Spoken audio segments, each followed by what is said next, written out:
श्री नारद जी कहते हैं, इस प्रकार ब्रह्मा शंकर आदि सभी देवगण श्री नृसिंह भगवान के क्रोधावेश को शांत नहीं कर सके। यहां तक कि किसी का भी भगवान के समीप जाने का साहस नहीं हो रहा है।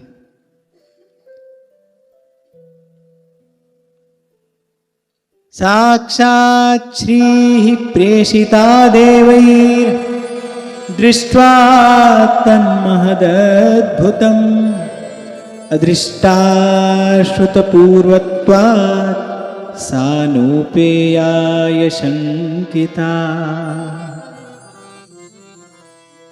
कोई भी पास नहीं जा पा रहा है। सबने अपने अपने भाव से भगवान की सुंदर से सुंदर स्तुति की। राज भगवान का क्रोध शांत होने में नहीं आ रहा है। यद्यपि ऐसे भगवान को क्रोध नहीं आता। शांताकारम भुजगशयनम पद्मनाभम सुरेशम। जब नारायण के स्वरूप का ध्यान किया जाता है तो सबसे पहली बात ही जो ध्यान करने वाला है क्या कहता है? शांताकारम भुजगशयनम पद्मनाभम सुरेशम लक्ष्मीकांतम कमलनयनम मेघवर्णम शुभांगम। ऐसे भगवान को क्रोध नहीं आता। इतने क्रोध का कारण क्या है? भगवान अपने भक्त का दुख नहीं देख पाए। इतना क्रोध हिरण्यकशिपु पर क्यों है? इसने मेरे भक्त को बहुत कष्ट दिया है, इसने मेरे भक्त को बहुत सताया है। तो भक्त के दुख से भगवान दुखी हैं। वो जो भक्त को इतनी पीड़ा, इतना कष्ट हिरण्यकशिपु ने दिया, यद्यपि हिरण्यकशिपु का वध कर चुके हैं, चीर फाड़ दिया उसको, लेकिन उसके बाद भी क्रोध शांत नहीं हो रहा है। सब देवताओं ने स्तुति की, अपने अपने भाव से खूब सुंदर भगवान की स्तुति की, पर श्री नृसिंह भगवान का जो वो आवेश है वो शांत होने में नहीं आ रहा है। देवताओं ने लक्ष्मी जी को भेजा, आप जाइए, आप सदा समीप रहने वाली हैं, आप जाइए। अब लक्ष्मी जी ने तो ऐसा रूप आज से पहले देखा ही नहीं था। लक्ष्मी जी किस रूप का दर्शन सतत करती हैं? शेषशैया पर पौड़े हैं भगवान, कमल नयन के अर्ध निमीलित नेत्र हैं, और जिनके चरण कमल कमला के करतल से न निकलते देखा। सौंदर्य माधुर्य के जो सिंधु हैं, वैकुंठनाथ श्री नारायण सतत श्री लक्ष्मी जी उनका दर्शन करती हैं। अब ऐसी झांकी तो आज से पहले कभी हुई ही नहीं थी।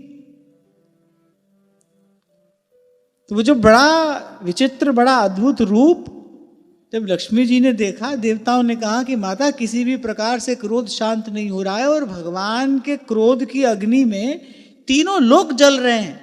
यदि कुछ और काल तक इनका क्रोध शांत नहीं हुआ तो ये सारा अस्तित्व भस्म हो जाएगा। तभी तो सब देवताओं ने स्तुति की, ब्रह्मादिकों ने स्तुति की। तो देवताओं ने माता से कहा, बोले आप जगत जननी हैं, आप जाइए, इस समय सारे अस्तित्व पर ये संकट है। माता ने देवताओं की ओर देखा, बात तो ठीक ही कह रहे हैं, थोड़ी देर अगर इनका क्रोध और शांत नहीं हुआ तो सारा ये अस्तित्व समाप्त हो जाएगा। देवताओं की ओर देखा, अब वो जगत जननी है, देवताओं को कातर देखकर उनके मन में दया का उद्रेक तो हुआ, लेकिन जब भगवान की ओर देखा, जब नृसिंह भगवान की ओर देखा, तो उन्होंने कहा ना बाबा ना, मैं तो पास नहीं जाऊंगी इनके। लक्ष्मी जी के समीप जाने का साहस नहीं हो रहा है, क्योंकि ऐसा अनूठा रूप अब ना तो भाई आज से पहले देखा था और ना सुना था। अभी तो बड़े एक प्रकार से संकट की स्थिति उत्पन्न हो गई। एक संकट अभी टला नहीं, और अब ये दूसरा संकट है। भगवान की क्रोध अग्नि में जल रहे हैं, सब आकुल व्याकुल हो रहे हैं। देवता लोग तो बड़े विह्वल हो गए, भयभीत हो गए। तो ब्रह्मा जी को उपाय सूझा। प्रहरादं प्रेषयामास ब्रह्मावस्थितमन्तिके तात प्रशमयोपेहि सपित्रे कुपितं प्रभु। अब ब्रह्मा जी ने श्री प्रहलाद जी को कहा, बोले बेटा इनका क्रोध किस पर है? तुम्हारे पिता पर है। और तुम्हारे पिता पर क्रोध क्यों है? क्योंकि तुम्हारे पिता ने तुमको कष्ट दिया है। तो वस्तुतः जो तुमको तुम्हारे पिता ने कष्ट दिया, बस उसी को देखकर भगवान कुपित हैं, उसी से भगवान क्रोधित हैं। अब तुम ही उनके पास जाओ और उनको शांत करो। अब यहां बड़ी अद्भुत बात दर्शनीय है। ब्रह्मा शंकर भयभीत हो गए। भगवान का वो क्रोधावेश देखकर ब्रह्मा शंकर भयभीत हो गए। लक्ष्मी जी का पास जाने का साहस नहीं हो रहा है। यद्यपि लक्ष्मी जी जानती हैं कि भाई ये वही हैं, कोई दूसरे थोड़ी हैं, पर लक्ष्मी जी का पास जाने का साहस नहीं हो रहा। हमारे श्री गोपालाचार्य जी महाराज तो कहा करते थे, वो जो भगवान के बड़े बड़े नाखून थे, लक्ष्मी जी तो उन्हीं को देखकर घबरा गई। एक आध हमको लग गया कहीं, तो उन्होंने कहा ना बाबा, मैं तो इस समय इनके निकट नहीं जाऊंगी। किसी का पास जाने का साहस नहीं हो रहा, सब भयभीत हैं, व्याकुल हैं। ब्रह्मा जी ने प्रहलाद जी से कहा, प्रहलाद जी बड़े शांत प्रसन्न मन से तथेति शनकैराजन कहा महाभागवतोर्भकः उपेत्य भुवि कायेन ननाम विधृतांजलिः। अब प्रहलाद जी कौन है? भगवान वेदव्यास कह रहे हैं वो महाभागवत हैं, परम भक्त हैं भगवान के। ब्रह्मा जी ने कहा, प्रहलाद जी ने कहा जो आज्ञा। और बड़े धीरे से भगवान के निकट गए। कोई उनको किसी प्रकार का कोई भी भय नहीं है। यद्यपि भगवान का बड़ा उग्र रूप है, एक तो स्वरूप उग्र है, नृसिंह है, और उस पर भयंकर क्रोध में है, पर प्रहलाद जी के मन में किंचित किसी प्रकार का कोई भय नहीं। ब्रह्मा जी ने कहा बेटा तुम चले जाओ। प्रहलाद जी चले गए। जो आज्ञा कहकर प्रहलाद जी चले गए, धीरे से भगवान के पास पहुंचे। अब जब मैं ये प्रसंग पढ़ रहा था तो ऐसे मैं भावना कर रहा था कि भगवान के चरण पाताल का स्पर्श कर रहे हैं और भगवान का जो शीश है वो ब्रह्मलोक का, तपलोक का स्पर्श कर रहा है। ऐसा भगवान का विग्रह है, उग्र भगवान का स्वरूप, भयंकर क्रोध में भगवान हैं और ब्रह्मा शंकर निकट नहीं जा पा रहे हैं। और 5 वर्ष के नन्हे से प्रहलाद जी, ब्रह्मा जी ने कहा तुम चले जाओ, प्रहलाद जी ने कहा जो आज्ञा। यहाँ एक बात विचारणीय है, ऐसी निर्भयता भगवान के भक्त को ही प्राप्त होती। भक्ति जीव को निर्भय करती, सर्व प्रकार के भय से मुक्त करने वाली भगवान की विशुद्धा भक्ति ही है। सर्व प्रकार के क्लेशों का शमन करने वाली, जीव को सकल प्रकार के भयों से निर्भय कर देने वाली भगवान की भक्ति है। इसीलिए काकभूषुंडी जी कहते हैं, निज अनुभव सुन कहूं खगेसा, बिनु हरि भजन न जाहि कलेसा। भगवान के कहा कि शनकई धीरे धीरे भगवान के पास गए और अंजलि पर मस्तक किए, विनय भक्ति के साथ नमस्कार मेरा तुझे होवे जग के नाथ। ऐसे हाथ जोड़कर और साष्टांग धरती पर लेट गए। अब नृसिंह भगवान की गोद में हिरण्यकशिपु का क्षत विक्षत देह पड़ा है।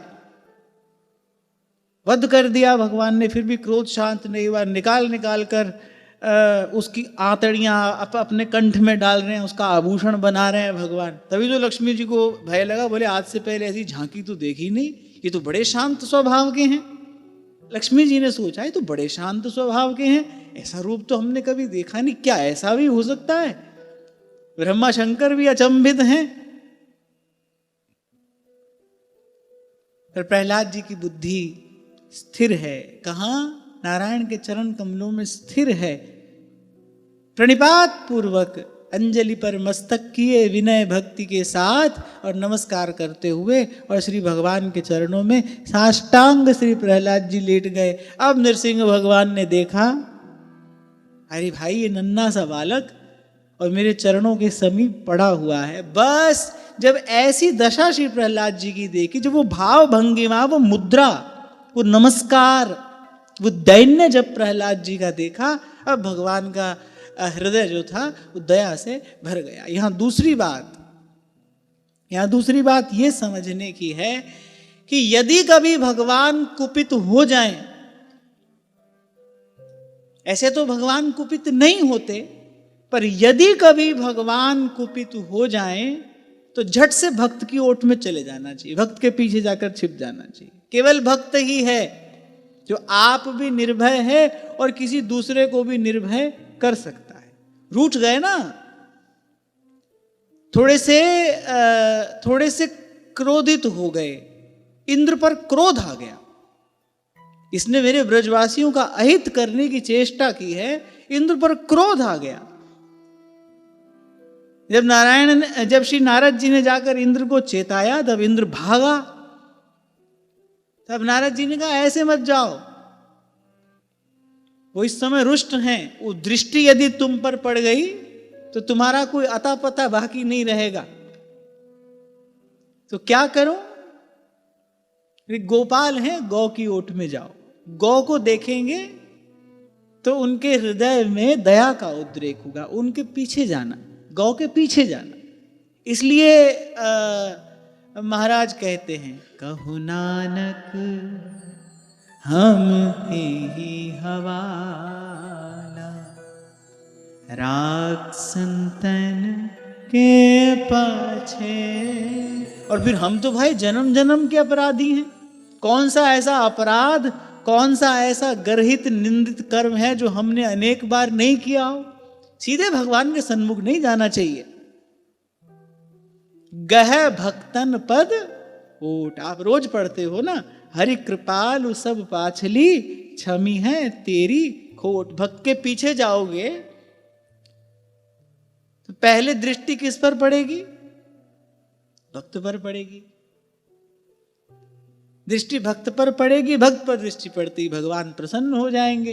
अब भगवान प्रसन्न हो जाएंगे, फिर भक्त कहेगा हमारे साथ में ये भी हैं।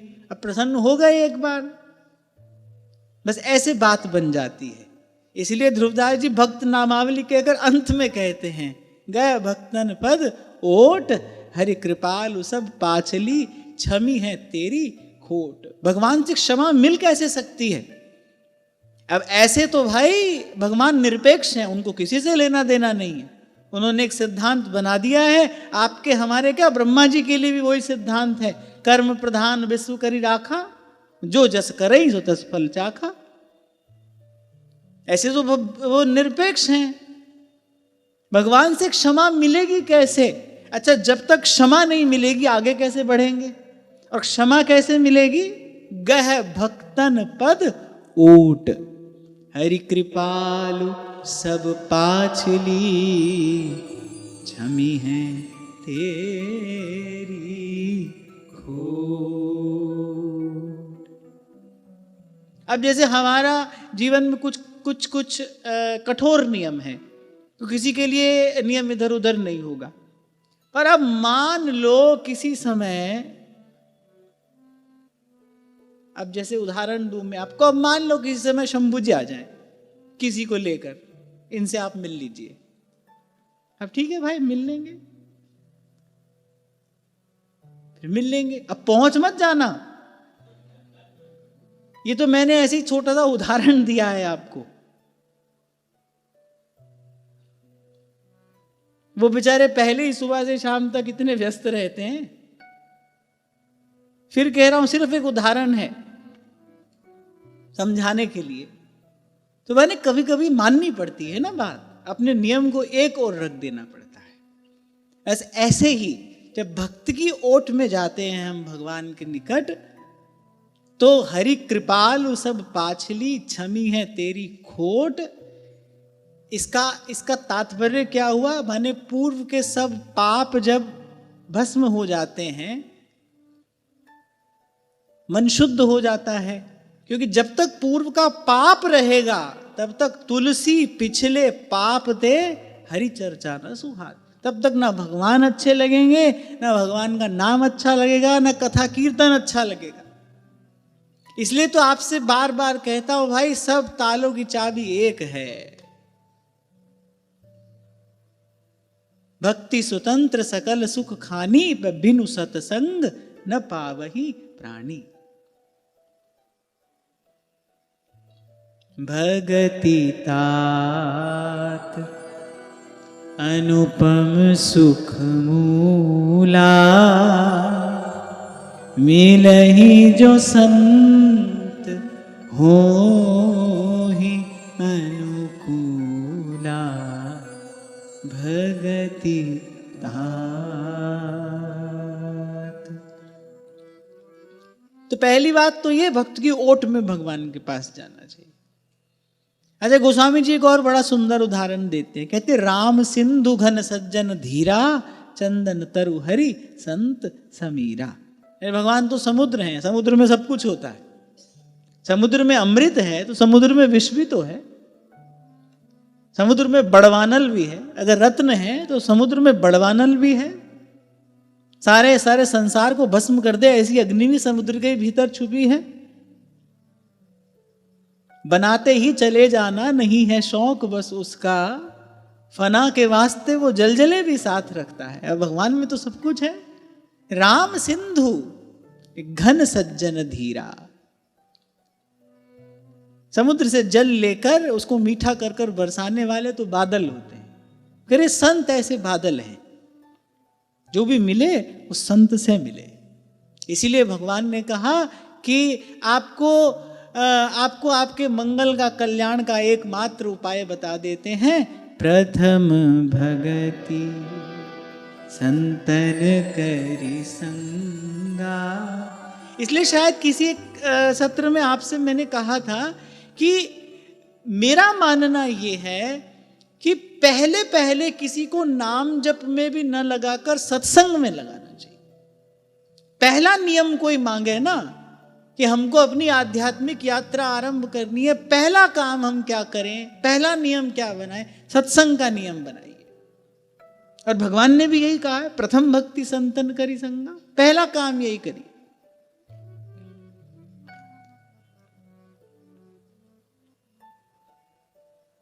तो पहली बात तो भक्त की ओट में ही रहना, भगवान के पास भक्त की ओट में ही जाना। हम भी अब श्री जी की सेवा में जाते हैं, आप जब श्री जी की सेवा में जाते हैं ना, तो हम हितजू की ओट में सेवा में जाते हैं। महाप्रभु जी का भाव है, महाप्रभु जी का नाम है, महाप्रभु जी की वाणी है।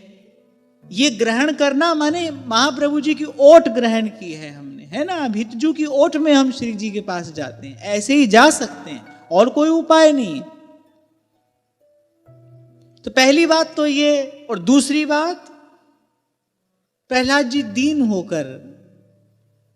दीन होकर दंडवत प्रणाम जब भगवान के चरणों में करने लगे, दीन को देखकर दीन दयाल के हृदय में दया का उद्रेक होता है। बड़ा न जाने पाए हैं साहेब के दरबार। दूसरी बात, और जब जाइए भगवान के सन्मुख तो कैसे जाइए? ऐसे जाइए। कल श्री गोसाई जी के पवित्र चरित्र का हम स्मरण कर रहे थे। श्री गोसाई जी अपनी वाणी में कहते हैं, यद्दैन्यं त्वत्कृपा हेतु न तदस्ति ममाण्मपि, तां कृपां कुरु राधेश यथा तद्दैन्यमाप्नुयात्। श्री गोस्वामी विट्ठल नाथ जी विज्ञप्ति में कहते हैं, हे गोकुलेश, आपकी कृपा का एकमात्र हेतु है। अगर कोई आपकी कृपा प्राप्त करना चाहता है, एक ही उपाय है, वो दीन हो जाए। दीन होकर कोई आपके सन्मुख जब आता है, तब आपके हृदय में दया का उद्रेक होता है। अब देखो, ब्रह्मा जी बनकर स्तुति कर रहे हैं, शंकर जी बनकर स्तुति कर रहे हैं, सब अपनी अपनी बात कह रहे हैं। सिद्धचारण तो अच्छा, सबकी स्तुति में है क्या? हमने यद्यपि इस पर विस्तार से चर्चा नहीं की, सब अपनी स्तुति में क्या कह रहे हैं? वस्तुतः सब भगवान को थैंक यू बोल रहे हैं, धन्यवाद। बोले हमको ऐसे तंग करता था, अच्छा हुआ आपने इसको मार दिया। देवता कह रहे हमको ऐसे परेशान कर रखा था, अच्छा हुआ आपने मार दिया। गंधर्व कह रहे हैं, बोले हमसे अपनी स्तुति सुनता था, हम आपकी स्तुति करना चाहते थे, ये अपनी स्तुति सुनता था, अच्छा हुआ आपने इसको मार दिया। सब कह रहे हैं हमारा काम बना दिया। या अर्थात सबकी स्तुति में कहीं ना कहीं स्वार्थ है, भाई अपना स्वार्थ सिद्ध हुआ इसलिए भगवान की स्तुति कर रहे हैं। ये एक और सूक्ष्म बात है, किसी की भी स्तुति से भगवान का क्रोध क्यों शांत नहीं हो रहा है? क्यों? सब अपना अपना गीत गा रहे हैं, हमको ऐसे तंग करता था, हमको ऐसे परेशान करता था, हमको ऐसे कष्ट देता था, हम सब दुखी थे, हम सब परेशान थे, अच्छा हुआ प्रभु आपने इसका वध कर दिया, हमको संकट से मुक्त कर दिया। माने सब जो है वो स्वार्थ से युक्त स्तुति कर रहे हैं। अच्छा, प्रहलाद जी का तो कोई अपना स्वार्थ है नहीं। यहाँ प्रहलाद जी भी भगवान के निकट गए हैं, क्या भाव लेकर गए हैं? परमार्थ का भाव लेकर गए हैं। ब्रह्मा जी ने कहा कि यदि भगवान का क्रोध शांत नहीं हुआ तो सारे अस्तित्व पर संकट है। यहां भी श्री प्रहलाद जी ने अपने हृदय में कौन सा भाव धारण किया? दयया सर्वभूतेषु।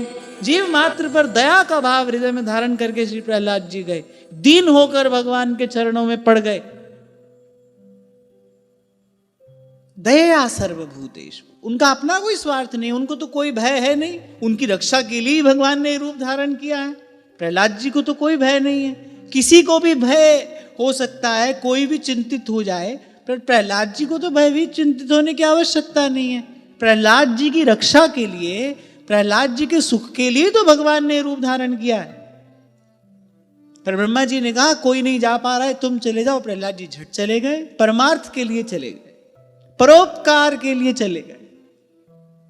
तो एक तो प्रहलाद जी परोपकार के लिए गए हैं, परमार्थ के लिए गए हैं, और फिर गए कैसे हैं?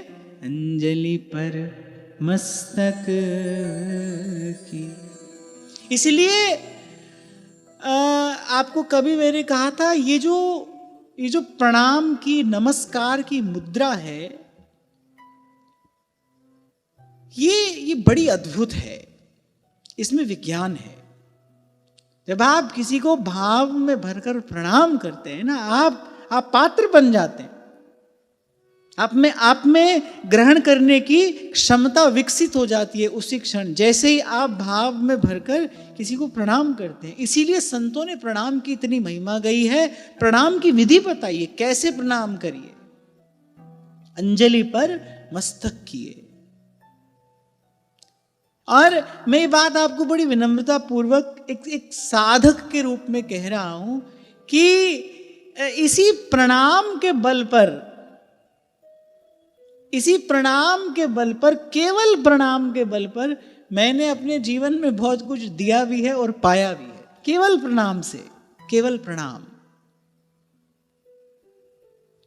किसी उदार समर्थ के हृदय में आपका प्रणाम एक बड़ी हलचल उत्पन्न कर सकता है। वो आपको देने को विवश हो जाएगा, वो आपको देने को बाध्य हो जाएगा, वो दिए बिना रह नहीं पाएगा।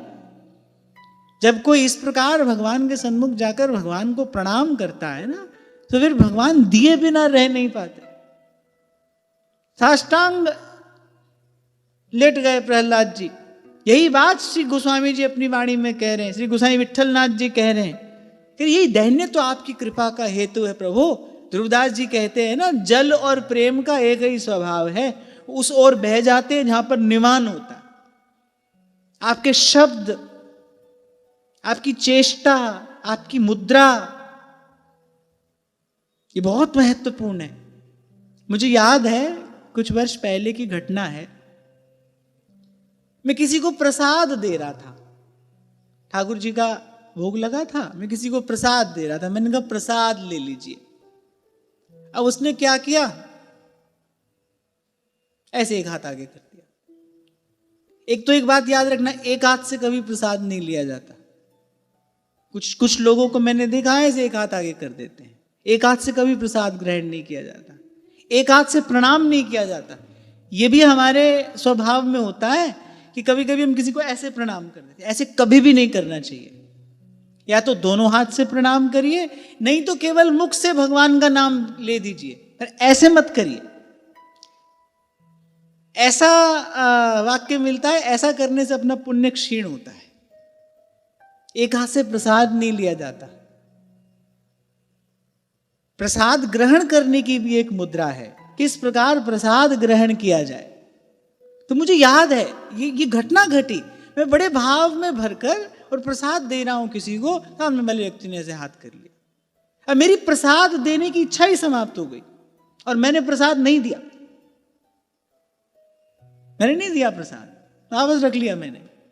इनके जाओ पहले प्रसाद ग्रहण करना सीख कर आओ, ऐसे नहीं लिया जाता है प्रसाद। कहने का मेरा तात्पर्य यह है कि जो छोटी छोटी बातें हैं इनका बड़ा मूल्य है, इनका बड़ा महत्व है। छोटी छोटी बातें, आपकी चेष्टा, आपकी भाव भंगिमा, आपकी मुद्रा। ऐसे अंजलि पर मस्तक रखकर और श्री प्रहलाद जी लेट गए और जैसा देखा भगवान ने वो मुद्रा देखी, दीन को देखकर दीन दयाल के हृदय में तो कृपा का, दया का उद्रेक हुआ। इसीलिए गोस्वामी जी कहते हैं, एहे दरबार दीन को आद। आपको एक बात कहूं, सब साधनाओं का फल बस यही दैन्य ही है। वास्तविक दैन्य का अवतरण हो जाए, इसी सिंहासन पर भक्ति महारानी विराजमान होगी। अच्छा, भगवान भक्ति के बिना कोई नाता मानते नहीं। कह रघुपति सुन भामिनी बाता, मानव एक भगति कर नाता। और भक्ति महारानी को विराजमान होने के लिए दीनता का सिंहासन चाहिए। सब साधनाओं का यही फल है, आप में वास्तविक दैन्य का उद्रेक हो जाए। वास्तविक दैन्य क्या है, हम क्या है, हमारी शक्ति क्या है, हमारी सत्ता कुछ भी तो नहीं, शून्य। गत सत्र में हम चर्चा कर रहे थे, प्रहलाद जी ने कहा कि देखो ये जीव की मूढ़ता है, कहता है अपनों के लिए ये करना पड़ेगा, अपनों के लिए वो करना पड़ेगा। प्रहलाद जी ने प्रश्न चिन्ह लगाया, पहले ये बताओ अपना है कौन? अरे जो शरीर सदा संग सदा साथ रहता है वो शरीर भी अपना नहीं है, अपनी बात तो वो भी सुनता मानता नहीं है। और देहिनाम क्षण भंगुरः, एक क्षण में है एक क्षण में नहीं, एक क्षण में सब अनुकूल है एक क्षण में सब प्रतिकूल हो जाता है, कुछ भी आपके हाथ में नहीं रहता। थोड़ा सा विचार करो, एक बार सत्य की दृष्टि से देखो, है क्या हमारी शक्ति, हमारी सत्ता है क्या? जो भी बल है वो तो भाई समय का बल है, समय की शक्ति है। मनुज बली नहीं होता है, समय हो तो बलवान। भगवान जिससे चाहें, जैसा चाहें वो कराते हैं। सबई नचावत राम गुसाई, रुकता नहीं तमाशा और रहता है खेल जारी। रुकता नहीं तमाशा, रहता है खेल जारी। और अजब बात यह है कि दिखता नहीं मदारी। ऐसा रचा है भगवान ने इसको, खेल चल रहा है, सब समझते हैं हम खिलाड़ी हैं, जबकि खिलाड़ी कोई और है, खेल किसी और का है, रचाने वाला कोई और। कब रचा दे कब समेट दे सब उसके हाथ में है। जी जंत तेरे तारे और प्रभ डोरी हाथ तुम्हारे। इसी को कहते हैं अपने स्वरूप का बोध होना। आप सब महापुरुषों की वाणी देखिए, क्या ये बात महाप्रभु जी के लिए किसी भी प्रकार से कही जा सकती है? क्वा हम तुच्छः परम मधमः प्राण्य हो गर्र कर्मा। पर प्रेम ऐसा कर देता है, भगवान की शुद्धा भक्ति ऐसा कर देती है। अरे कितने आवरण हमने ओढ़ रखे हैं, इसी को कहते हैं ओट में छिपना। वो कभी कभी 2 पंक्तियां गाता हूं ना मैं।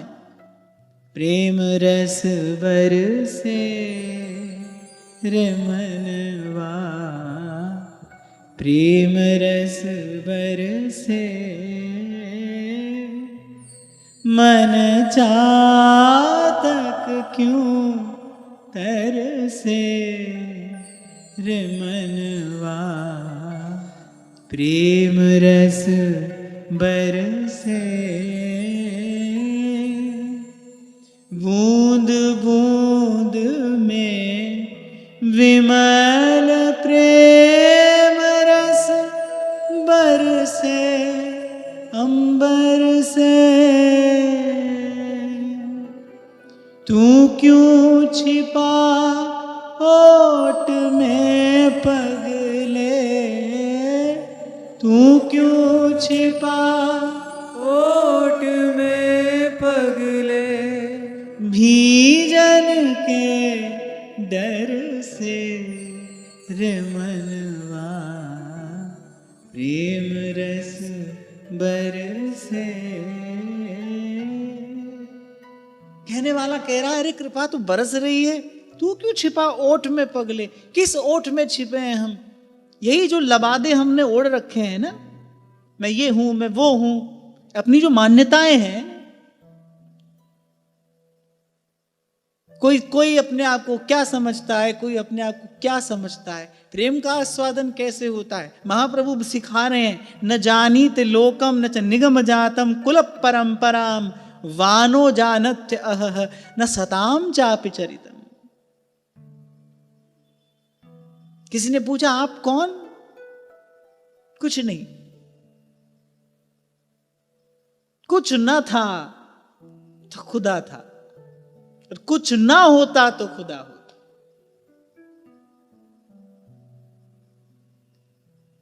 सबने प्रकारांतर से यही बात तो कही है, जब मैं था तब हरि नहीं, जब हरि है मैं नहीं।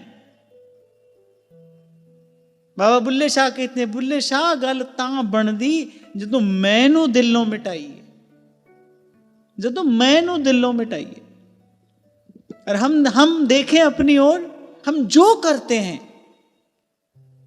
हम जो करते हैं उससे अपना अहम ही तो पुष्ट होता है, अहम ही तो पुष्ट हो रहा है। सेवा साधन करते हैं उससे भी अहम पुष्ट हो रहा है। कहीं ना कहीं सेवा साधन करते करते, सेवा साधन करने वाले को कहीं ना कहीं ये लगता है कि मैं अच्छा काम कर रहा हूं, मैं श्रेष्ठ हूं, स्वयं में श्रेष्ठता का भान होता है।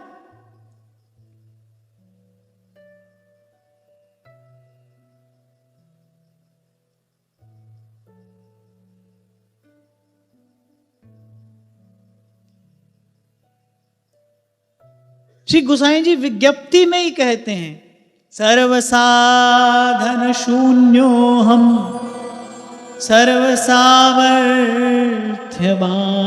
भवा। हे नाथ, हे गोकुलेश, आप देखिए कितना सुंदर संयोग है, आपका हमारा संबंध बड़ा सुंदर है। मैं सर्व साधन शून्य हूं, आप सर्व सामर्थ्यवान हैं। मैं सर्व साधन शून्य हूं। सब कहने के बाद अंत में क्या कहा श्री गोस्वामी जी ने? मौसम दीन न दीन हित, तुम समान रघुबीर। अस विचारि रघुबंश मणि, हरहु विषम भव भी। कुछ काल पहले मुझसे किसी ने लिखकर पूछा था कि आप बार बार कहते हैं कि मैं आशीर्वाद नहीं देता, क्यों नहीं देते? आशीर्वाद देने के लिए कर्ता बनना पड़ता है। आशीर्वाद देने के लिए पुण्य का, तप का बल चाहिए ना। एक भिक्षुक किसी को कैसे दान दे देगा? दान देने के लिए तो भाई धनी होना पड़ेगा पहले। आशीर्वाद देने के लिए पहले कर्ता होना पड़ता है।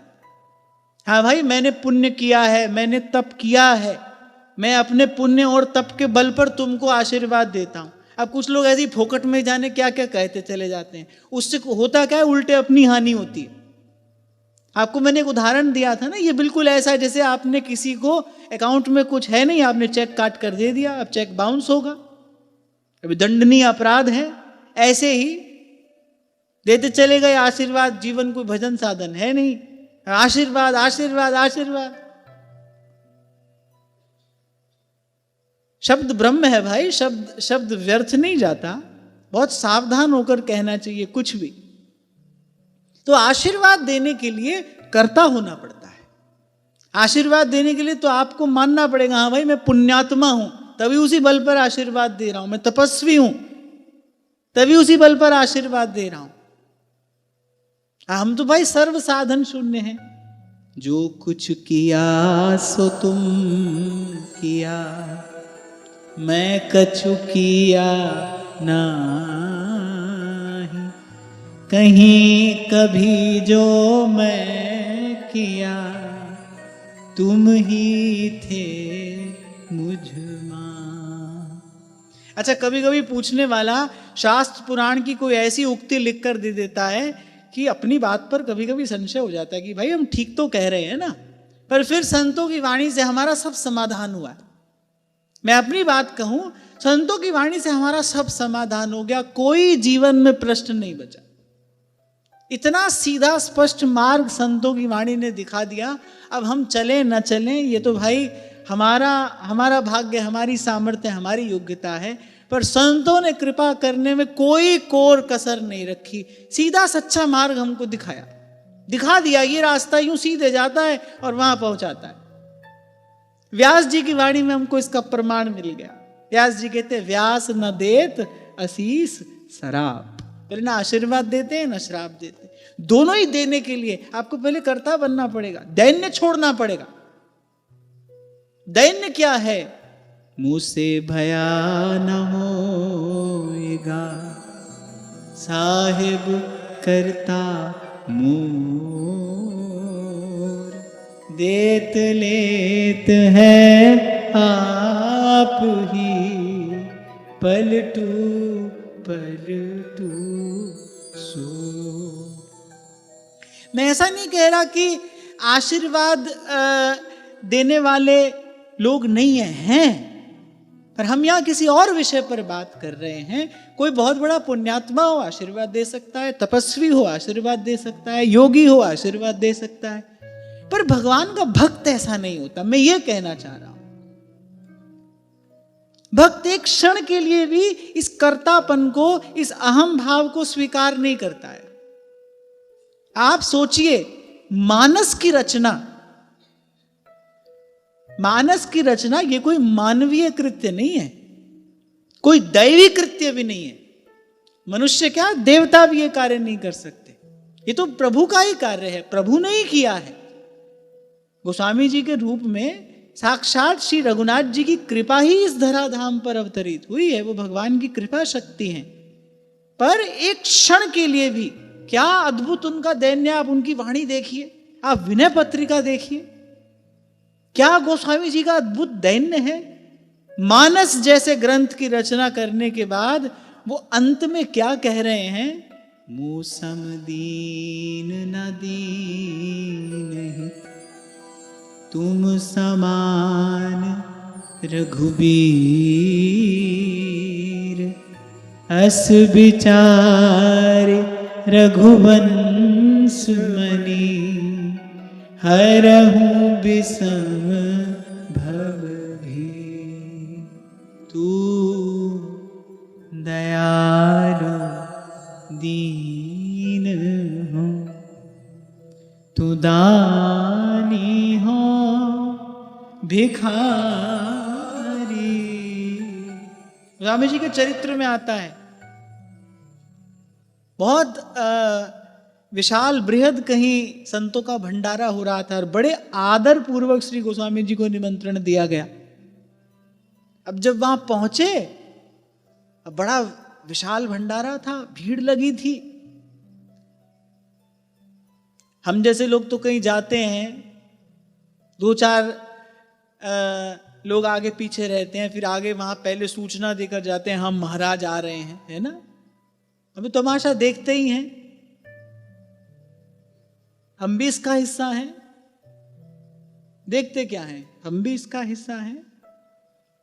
पर अब धीरे धीरे ये बात समझ में आ रही है कि इससे मुक्त होना है तो ये सदस्यता छोड़नी पड़ेगी।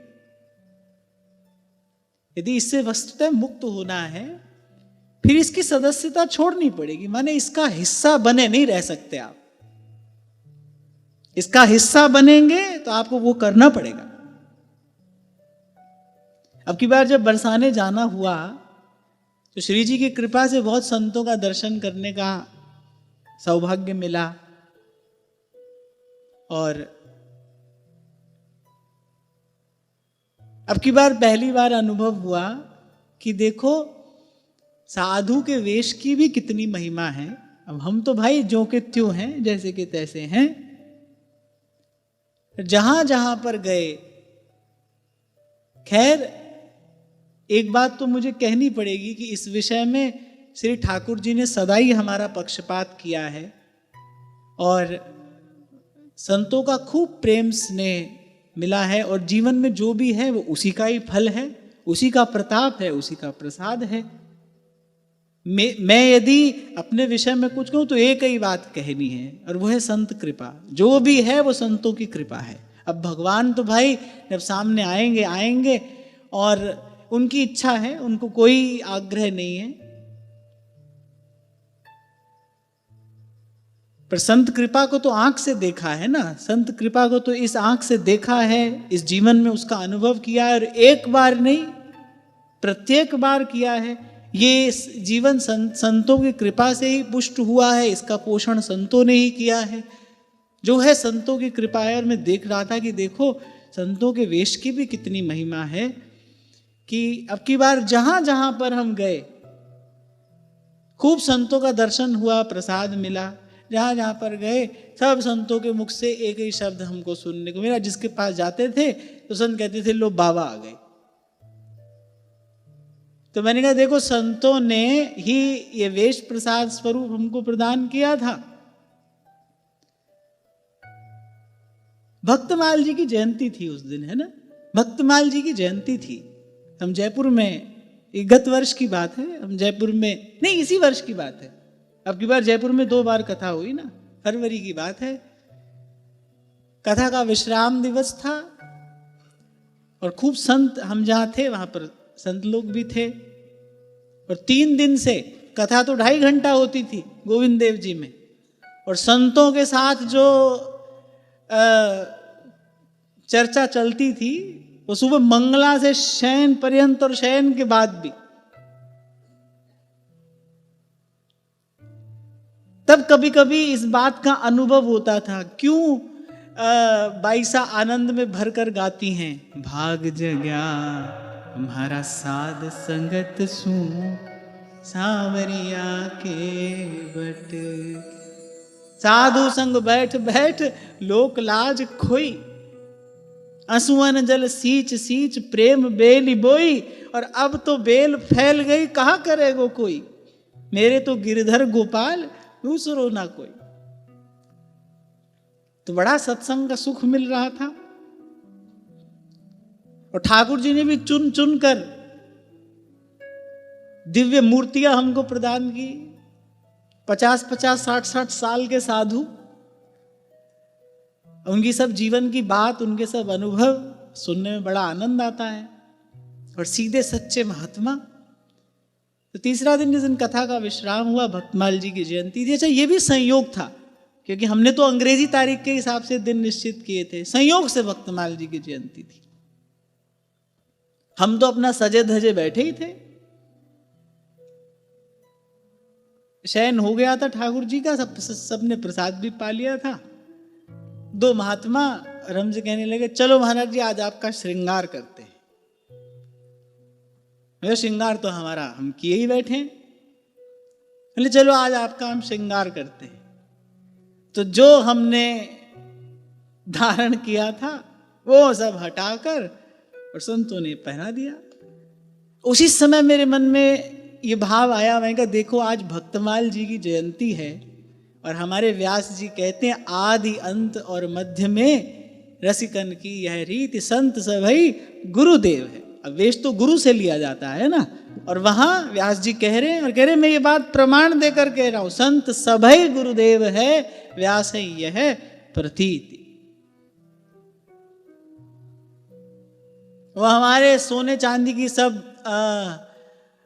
माला मट्टा लेकर संतों ने दे दिया हमको तुलसी शालिग्राम।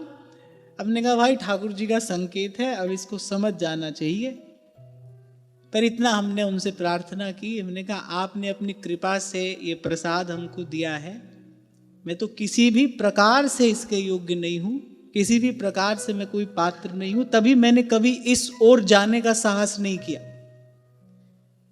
तभी मैंने कभी इस ओर देखने का साहस नहीं किया। मुझे तो ये वेश सदा से ही प्रणम्य ही मालूम हुआ है कि भाई हम तो इसको प्रणाम ही कर सकते हैं, हम तो इसकी सेवा ही करनी है, इसको ग्रहण करने का मैं अधिकारी नहीं हूं। पर आप संतों ने ये कृपा की है, तब आप संतों की ही कृपा से आपने इस रास्ते पर डाला है, तो चलने की सामर्थ्य भी आप ही देना, आपकी कृपा से ही इसका निर्वाह हो जाए। तो ऐसे सब बानक बना। अब की बार जहां जहां गए बोले बाबा आ गए, बाबा आ गए। हमने कहा चलो भाई अब संतों ने हमको बाबा बना दिया। बड़े बड़े साल लग गए, बहुत बरस लग गए यहां तक आते आते, पर भाग जग्या हमारा साध संगत सु सांवरिया के बट।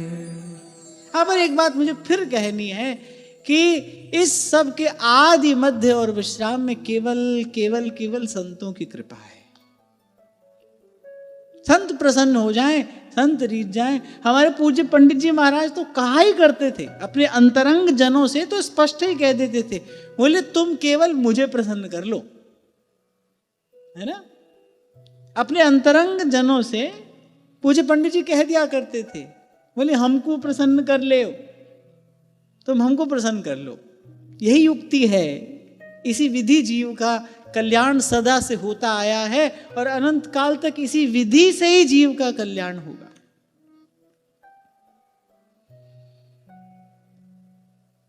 तो हम कहां थे? दैन्य। और ये दैन्य बिना साधु सेवा के किसी भी प्रकार से प्राप्त नहीं हो सकता। इस विषय पर हम बहुत बार चर्चा कर चुके। वास्तविक दैन्य जो प्राप्त होता है वो संतों गुरुजनों की सेवा से ही प्राप्त होता है। निरभिमानता और किसी प्रकार से आ ही नहीं सकती। जीव का जो सहज स्वरूप है उसका बोध केवल केवल केवल गुरु की कृपा से, साधु की सेवा से होता है। हरि को भजन, साधु की सेवा और सर्वभूत पे ढाया, ये सूत्र है।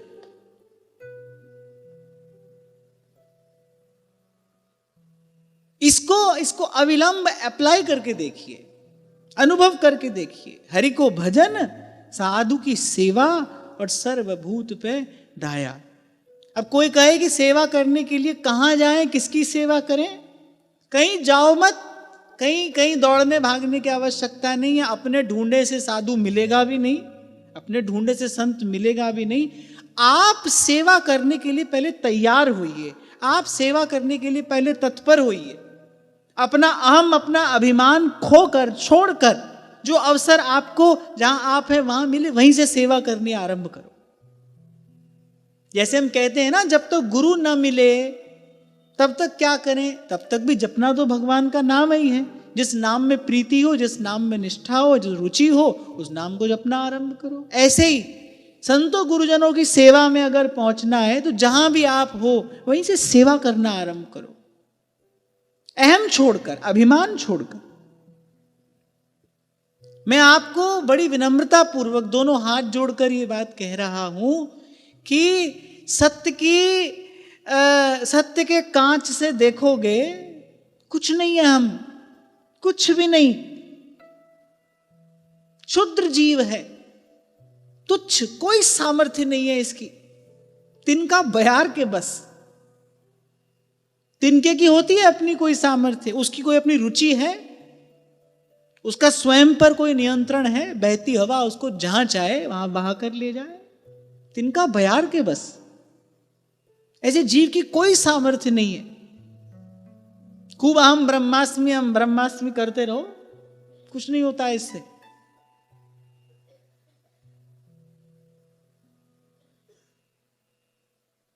हमारे श्री गोपालाचार्य जी महाराज तो स्पष्ट कहते थे, बोले हम ब्रह्मास्मि कहने से भूख नहीं लगती। सबसे पहली चीज क्या है? भूख नहीं लगती। ब्रह्म को तो भूख नहीं लगती। तुम कहते हो हम ब्रह्मास्मि, तुमको भी नहीं लगनी चाहिए। बोले भूख नहीं जाती। फिर वो तो एक प्रसंग सुनाया करते थे, हमारी कुटिया में एक महात्मा आकर रुक गए, बड़ी विनती उन्होंने की। अब सन्यासी महात्मा थे,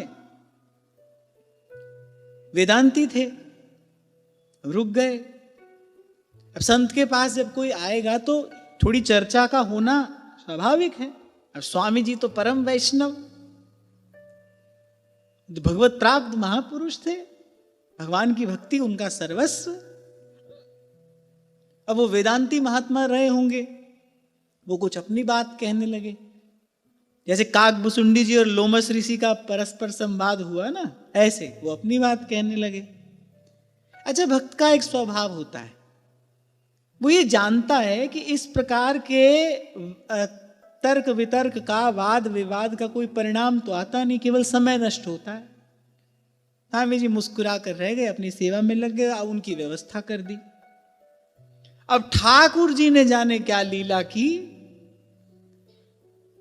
अब रात को जाने उनको क्या दिखाई पड़ा।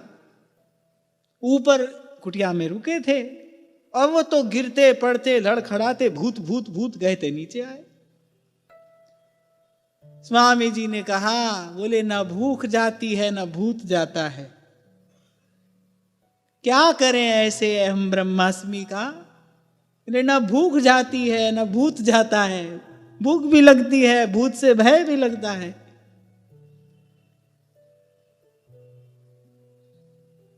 तो इसलिए बारी मथे घृत हो बरु, सिकताते बरु तेल, बिनु हरि भजन न भौतरिए, यह सिद्धांत अपेल, यह सिद्धांत।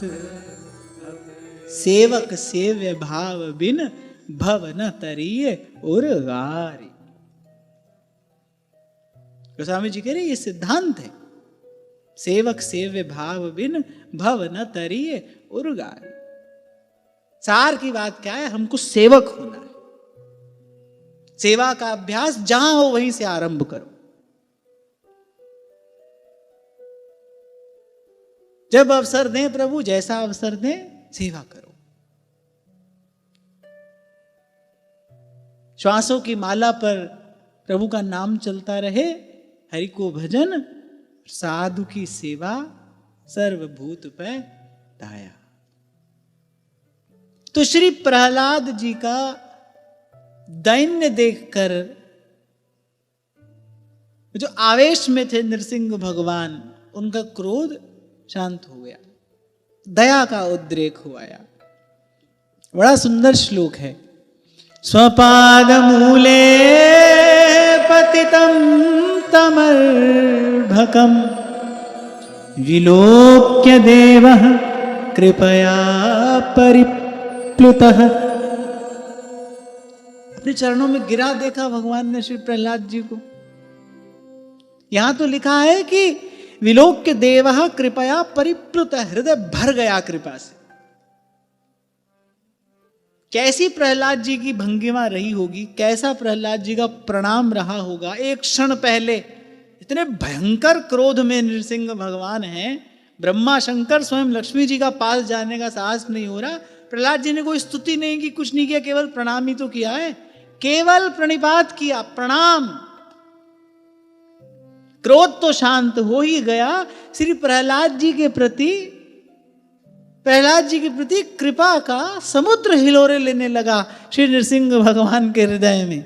सतत कर स्पर्श धुता खिला शुभः सपद्यभिव्यक्त परात्मदर्शनः तत्पादपद्मं हृदि निर्वृतो दधौ हृष्यत्तनुः क्लिन्न हृदयश्रु लोचनः।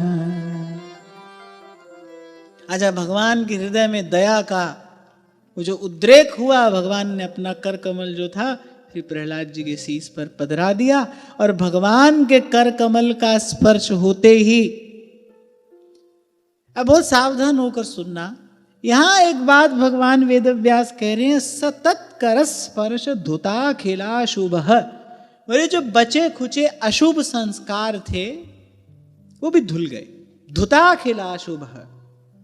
अब एक यहां पर प्रश्न उपस्थित होता है, इतनी भक्ति, ऐसी भक्ति करने के बाद भी, भगवत साक्षात्कार के बाद भी क्या कोई अशुभ संस्कार रह सकता है? अब यहां लिखा है और यही शब्द लिखा है कि जो बचे खुचे अशुभ संस्कार थे, जो बचे खुचे अशुभ थे, वो भी समाप्त हो गए, वो भी नष्ट हो गए। श्री प्रहलाद जी के जीवन में, प्रहलाद जी जैसे महाभागवत परम भागवत के जीवन में कैसा अशुभ हो सकता है? तो यहां तात्पर्य है वो जो भगवान से थोड़ी दूरी है ना, बस भक्त के लिए वही अशुभ है। जैसे गोस्वामी जी कह रहे हैं ना कि भाई भगवान का स्मरण होता रहे यही संपत्ति है, भगवान भूल जाए यही विपत्ति है। ऐसे ही वो जो भगवान से थोड़ी दूरी है ना, भक्त के जीवन में बस अशुभ यही है, भगवान से दूरी है वही अशुभ है। भगवान सदा संग हैं, सदा साथ हैं, भगवान की प्रकट सन्निधि मिल गई, प्रकट सेवा मिल गई, सब शुभ हो गया, सब मंगल हो गया, कल्याण हो गया। तो जैसे ही श्री ठाकुर जी के कर कमल का स्पर्श हुआ, उनको परमात्म तत्व का साक्षात्कार हो गया, रोम रोम वो सत्य ज्ञान आनंद से प्रकाशित हो गया। यहां एक भाव और भी है, आपको मैंने कहा था, एक होता है भगवान का स्वीकार कर लेना, एक होता है अंगीकार कर लेना। दो शब्द हैं, स्वीकार और अंगीकार। स्वीकार तो भगवान ने प्रहलाद जी को कर ही लिया, भगवान की स्वीकृति के बाद ही ऐसी भक्ति संभव है। पर आज श्री प्रहलाद जी के शीश पर अपना वरद हस्त पधरा कर श्री प्रहलाद जी को अंगीकार कर लिया है भगवान। आपको एक उदाहरण दिया था ना मैंने कि आपने श्री ठाकुर जी को कोई आभूषण निवेदन किया, अब वो तो उनके पास भाई आभूषणों का भंडार है, जब उनकी रुचि होगी तब वो धारण करेंगे। अब स्वीकार तो हो गया आभूषण, लेकिन अंगीकार किस दिन होगा? जिस दिन ठाकुर जी उसको धारण करेंगे। तो ऐसे ही अब जो भी अशुभ था, और यहां अशुभ का अर्थ क्या है? वो जो भगवान से थोड़ी सी जो दूरी थी, आज वो भी समाप्त हो गई, परमात्म तत्व का साक्षात्कार हो गया। रोम रोम सत्यम ज्ञानम अनंतम ब्रह्म, रोम रोम उस दिव्य आनंद से भर गया। और यहां लिखा है कि श्री प्रहलाद जी ने बड़े प्रेम और आनंद में मग्न होकर प्रभु के चरण कमलों को अपने हृदय में धारण किया। नन्हे नन्हे श्री प्रहलाद जी के हाथ, भगवान के चरण कमल, भगवान ने अपने चरण कमल स्पर्श करने की स्वीकृति प्रदान की। ऐसे ही नहीं मिल जाती है चरण कमल स्पर्श की स्वीकृति। आप पुराण में पढ़कर देखिए, भगवान वेदव्यास कहते हैं भगवान अपने सिंहासन पर आरूढ़ हैं। अब मान लो ब्रह्मा जी भी प्रणाम करने आए हैं, तो ऐसे सीधे चरण स्पर्श नहीं कर सकते। जिस सिंहासन के नीचे चौकी रहती है, चौकी पर श्री ठाकुर जी की चरण पादुका रहती है।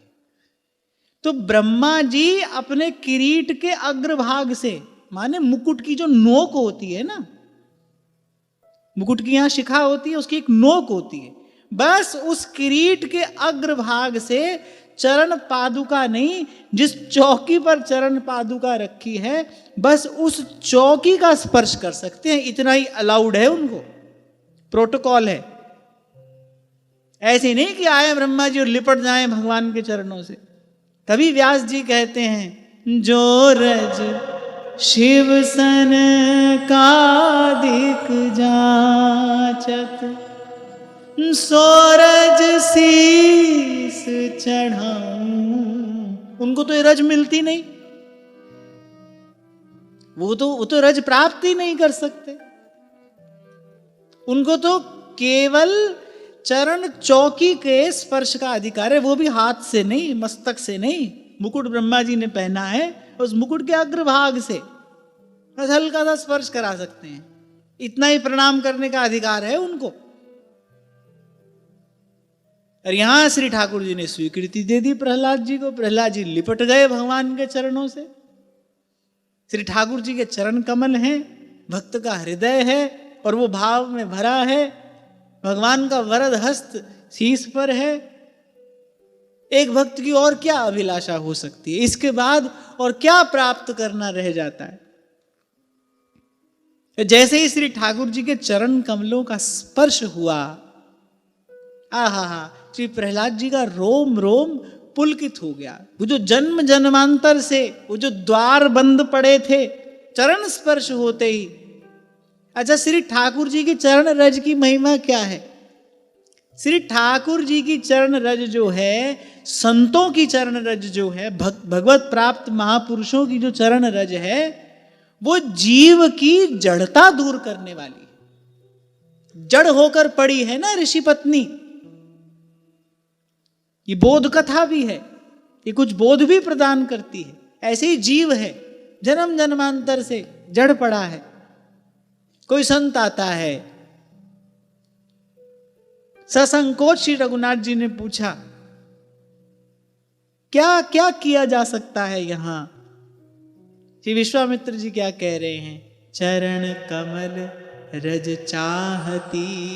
बोले हे नाथ, जीव की जड़ता आपके चरण कमल की रज के बिना कैसे दूर हो सकती है? चरण कमल रज चाहती, कृपा करहु रघुबीर, कृपा करहु रघुबीर। गुरु पद रज मृदु मंजुल अंजन, नयन अमीय दृग दोष विभंजन।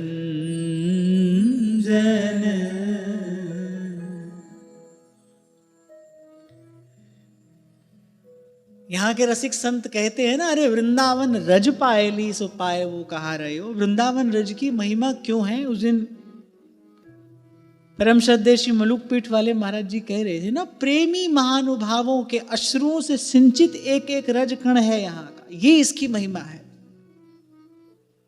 बुद्धि की जड़ता दूर करके हृदय में प्रेम का, भक्ति का, भाव का प्रकाश करने में समर्थ यहाँ की रज है। आशा महो चरण रेणु जुषाम हम श्याम, वृंदावने किमपि गुल्मलत औषधि नाम।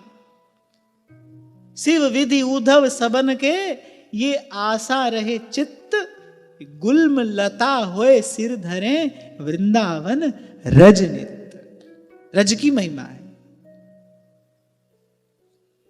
तो जो श्री ठाकुर जी का जो चरण स्पर्श है, भगवत प्राप्त महानुभावों का जो चरण स्पर्श है, क्योंकि तस्मिन् तज्जने भेदाभावात्, वो क्या है? वो उर अंतर की, हृदय की, बुद्धि की, जीव की जड़ता दूर करने वाला है। अभी तो क्या है ना, जड़ बुद्धि है, जो है सो दिसत नहीं और जो दिसत सो नाही। अभी तो जो हमारी बुद्धि है क्या दिखाती है? संसार दिखाती है, घर मकान दुकान गाड़ी बंगला, यही सब तो दिखाती है, इसी के पीछे दौड़ाती है। और ये सब कुछ है नहीं, ये सब तो कुछ है नहीं। तो जो है सो दिसत नहीं और जो दिसत सो नाही, ये जड़ बुद्धि का परिणाम है। लेकिन जब बुद्धि शुद्ध होती है, जब बुद्धि शुद्ध होती है, तब जो वस्तु है, जो सत्य है, सनातन है, सदा है, शाश्वत है, अखंड है, अनंत है, फिर उसका अनुभव होता है। अच्छा, ये सब जो आपको मुझे इन चर्म चक्षुओं से दिखाई पड़ता है, ये सब बदलता रहता है। अरे अपने ही शरीर पर डाला हुआ वस्त्र थोड़ी देर के बाद बदल जाता है, फिर ये शरीर रूपी वस्त्र बदल जाता है। ये दृश्य तो प्रतिपल बदलता रहता है। कुछ है जो आद सच जुगाद सच, है भी सच नानक होसी भी सच। जब इस चरण रेणु की कृपा से बुद्धि शुद्ध होती है, तब इस सत्य का दर्शन होता है, इस सत्य का अनुभव होता है। तो जैसे ही श्री ठाकुर जी के चरणों का स्पर्श हुआ, रोम रोम पुलकित हो गया। अब प्रहलाद जी तो परम भागवत हैं, प्रेम के अष्ट सात्विक भाव शरीर पर प्रकट हो गए।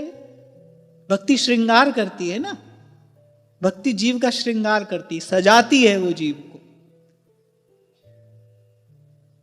अभी हम आंख का श्रृंगार करते हैं किससे? काजल से। और भक्त की आंख का श्रृंगार काजल नहीं है, उसकी आंख का श्रृंगार तो अश्रु है, प्रेमाश्रु उसकी आंख का श्रृंगार है। और ये श्रृंगार की सामग्री भगवान की भक्ति प्रदान करती है। अश्रु, पुलक, स्तंभ, गदगद, स्वेद, ये जो सात्विक भाव हैं, ये भक्ति महारानी की कृपा से प्राप्त होते हैं। इससे जीव का श्रृंगार होता है। जब बुद्धि स्थूल होती है, तो स्थूल बुद्धि के द्वारा जो भी क्रिया की जाती है वो स्थूल ही होती है।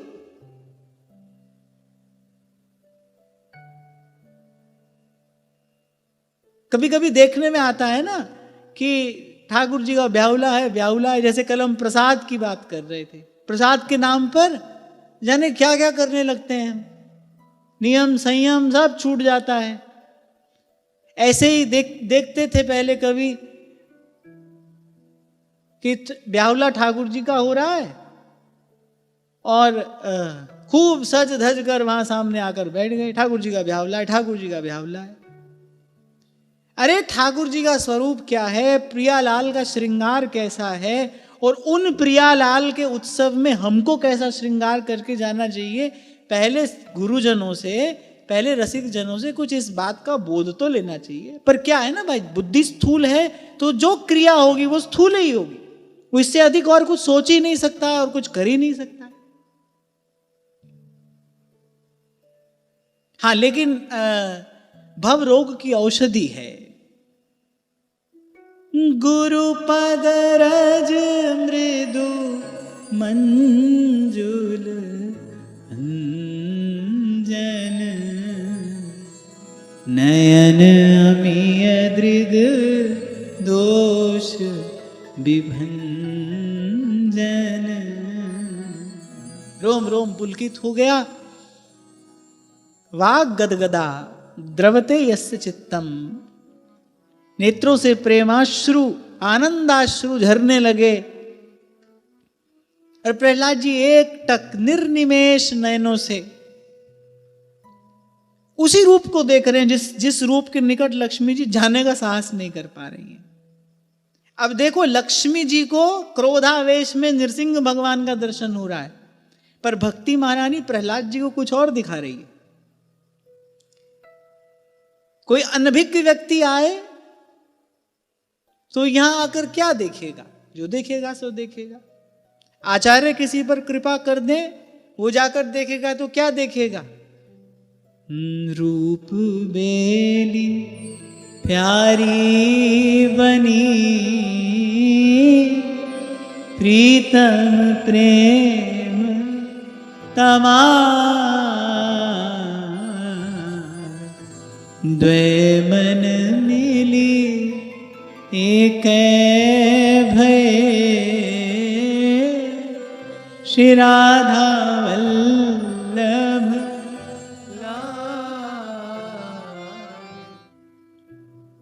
अब प्रणाम हो गया, भगवान का आशीर्वाद मिल गया, भाव में भर गए जब श्री प्रहलाद जी। फिर प्रहलाद जी ने भगवान की स्तुति करनी आरंभ की। अब इससे पहले जो सब ने कहा उसके मूल में कहीं ना कहीं स्वार्थ है, पर प्रहलाद जी जो स्तुति कर रहे हैं उसके मूल में अपना कोई स्वार्थ नहीं है, स्वार्थ का लेश भी नहीं है। पूर्ण निष्काम मति से, प्रभु के प्रेम में भरकर, प्रभु की भक्ति से भावित होकर श्री प्रहलाद जी भगवान का गुण गा रहे हैं। एक है कि हाँ प्रभु आपने हम पर ये कृपा की, आपने हम पर ये कृपा की, इसलिए आपका धन्यवाद करते हैं, इसलिए आपको प्रणाम करते हैं, आपने हम पर बड़ी कृपा की, आपके बड़े उपकार हैं। पर भाई है तो सब लेना देना ही ना कहीं देखो विचारो, लेना देना ही है, आपने हमारे लिए ये किया इसलिए आपको ये करते हैं। अच्छा, श्री ठाकुर जी कहते हैं कि इसका अर्थ ये हुआ, तुम कह रहे हो आपने बड़ी कृपा की, आपने हमारी रक्षा की, आपने हमको ये दिया, आपने हमको वो दिया, इसलिए आपको प्रणाम करते हैं। फिर ठाकुर जी मन ही मन सोचते हैं अगर नहीं देते तो तुम ये प्रणाम भी नहीं करते, हमारे तो सब लेना देना है। पर प्रहलाद जी के द्वारा की गई स्तुति अद्भुत है, इसलिए मैंने कहा सबने स्तुति की एक एक करके, किसी की स्तुति भगवान ने कान में ऐसा लगता है कि जैसे एक शब्द भी सुना ही नहीं, अरे सब अपना अपना गीत गा रहे हैं। या एक और बात, पहले कई बार मैं आपसे कहा करता था, जिस शब्द में स्वार्थ है वो भगवान के कान तक जाएगा ही नहीं, प्रकृति उसको बीच ही से लौटा देती है। वो भगवान की सेविका है ना, भगवान की सेवा में है। जिस शब्द में स्वार्थ की गंध है, दुर्गंध, वो दुर्गंध युक्त जो शब्द है वो प्रकृति जाने नहीं देती अपने स्वामी के निकट, द्वार से ही लौटा देती। लेकिन जिन शब्दों में निष्कामता है, जिन शब्दों में परमार्थ है, जिन शब्दों में परोपकार की सुवास है, वो शब्द जाते हैं। उन शब्दों को भगवान सुनते हैं, स्वीकारते हैं। तो प्रहलाद जी की स्तुति में केवल प्रेम है, केवल भाव है, केवल भक्ति है। मुझ पर आपने बड़ी कृपा की, मैं इसलिए आपका धन्यवाद करता हूं, ऐसा नहीं। प्रभु ने अपना वरद हस्त प्रहलाद जी के मस्तक पर पधराया, श्री प्रहलाद जी ने चरण रज प्राप्त की, रोम रोम पुलकित हो गया, प्रेम भाव भक्ति आनंद भर गए प्रहलाद जी इससे। अब जब कोई भर जाता है, जैसे गैया के थन में दूध भर जाए तो उसका दोहन करना पड़ता है, नहीं तो गैया रुग्ण हो जाती है। ऐसे भर गए प्रहलाद जी, जैसे वृंदावन के रसिक जब भर गए फिर गाया, गाए बिना रह नहीं पाए। ध्रुवदास जी छटपटाते थे, लीला दर्शन हो रहा है, नित्य केली का दर्शन कर रहे हैं, भोर से सांझ रसपान कर रहे हैं, लेकिन कह नहीं पा रहे, तो छटपटाने लगे, व्याकुल हो गए। वो व्याकुलता सह्य नहीं होती जब कहा न जाए, तभी पड़ गए वहां रास मंडल पर जाकर। फिर श्री जी ने वाणी प्रदान की, फिर गाया, फिर सुख पाया। जब उद्गलन किया तब सुख पाया। ऐसे प्रहलाद जी भर गए भाव में, अब तो भाई कुछ कहे बिना रहा नहीं जा रहा है। अब श्री प्रहलाद जी ने स्तुति आरंभ की। तो ये थोड़ी सी चर्चा जो हमने की, स्तुति बड़ी विस्तृत है और उसका तो हम खूब आनंद लेंगे आगे, पर ये जो थोड़ी सी चर्चा हमने की, इससे दो तीन बड़ी महत्वपूर्ण बात आपको हमको प्राप्त होती है। सबसे पहली बात, भगवान के पास कैसे जाएं? भक्त की ओट में जाएं। नहीं तो भगवान निरपेक्ष हैं, उनको लेना देना नहीं किसी से। उन्होंने हम सब के लिए, हमसे लेकर ब्रह्मा जी पर्यंत, उन्होंने सबके लिए एक सिद्धांत बना दिया है। हम सब उसी सिद्धांत के अधीन हैं, वही नियम है सबके लिए। कृपा प्राप्त करनी है, अनुग्रह प्राप्त करना है। अनुग्रह का उदय भगवान के हृदय में भक्त को देखकर होता है, हमको देखकर क्यों होने लगा? तभी तो श्री कबीर जी कहते हैं, क्या मुख ले बिनती करूं, लाज आवत है मोह, तोहे देख अवगुण करूं, कैसे भाऊं तू।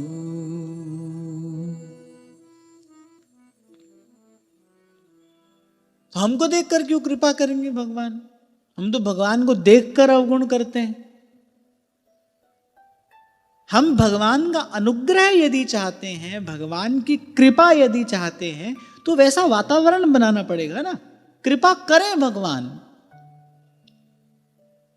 अब इंद्र भय के मारे हड़बड़ाए दौड़ रहे थे, नारद जी ने कहा अरे बड़ा अनिष्ट हो जाएगा तुम्हारा, तुम पर बहुत प्रसन्न नहीं है वो, तुमने ब्रजवासियों को ऐसा कष्ट दिया, तुमने ब्रजवासियों का हित का चिंतन किया, और उनका ये प्रण है चक्र सुदर्शन जा रहा हूं, कोई भी हो तो ऐसे मत जाओ, गौ के पीछे पीछे जाओ, गौ पर दृष्टि पड़ेगी, गोपाल प्रसन्न हो जाएंगे।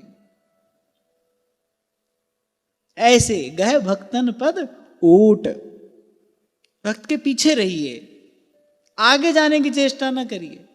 हमको संतों के पीछे रहना है, हम स्वस्थ रहेंगे और सुरक्षित रहेंगे।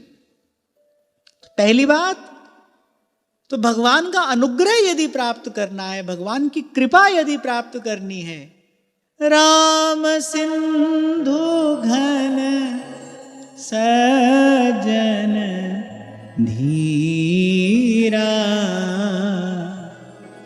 चंदन तरु हरि संत समीरा। और दूसरी बात, दीन होकर अंजलि पर मस्तक किए विनय भक्ति के साथ। कितना सुंदर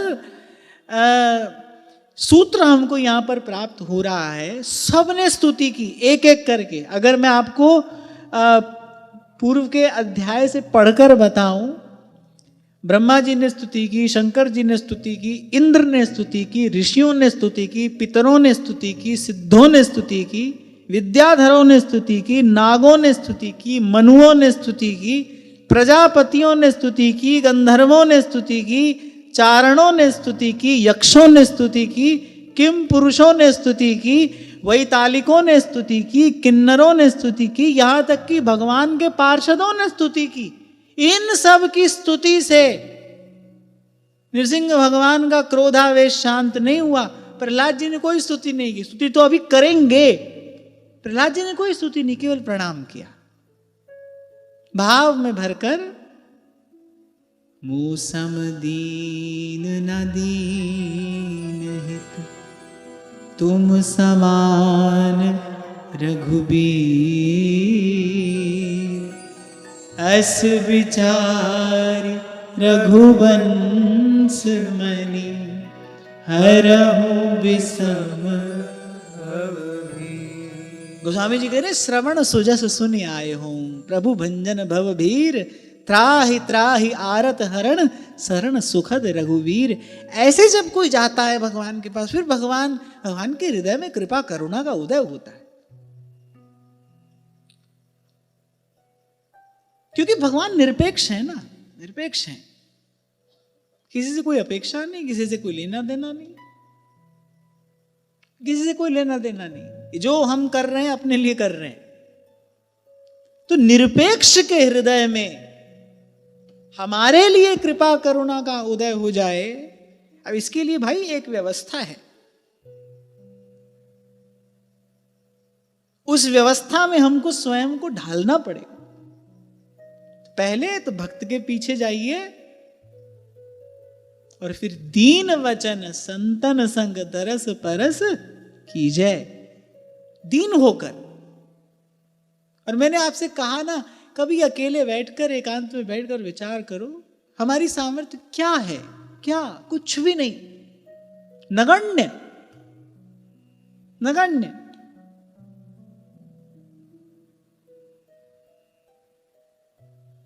ये हैं, हम यहां बैठे हैं, ये कह सुन रहे हैं, तो एक किशोरी कृपा ते जो कछु होए सो होए।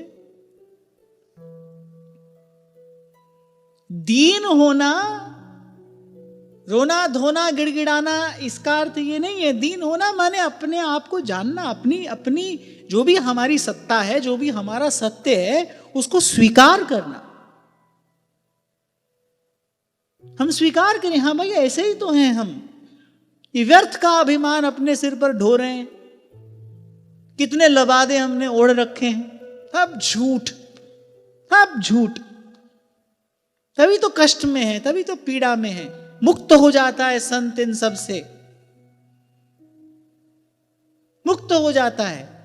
अपने आप को यथावत रख देता है वो श्री चरणों में जाकर। जैसे प्रहलाद जी ने रख दिया, कहा दंडवत प्रणाम, लकुट की भांति गिर गए भगवान के चरणों में, नख से लेकर शिख तक ऐसे दंडवत प्रणाम करके पड़े, प्रभु जैसा हूं आपका हूं, श्रवण सुजस सुन आय हूं, प्रभु भंजन भवभीर, त्राहि त्राहि आरत हरण, शरण सुखद रघुबीर। एक बात बताओ, जो मन में नहीं होता वो भगवान को कहते हो जाकर।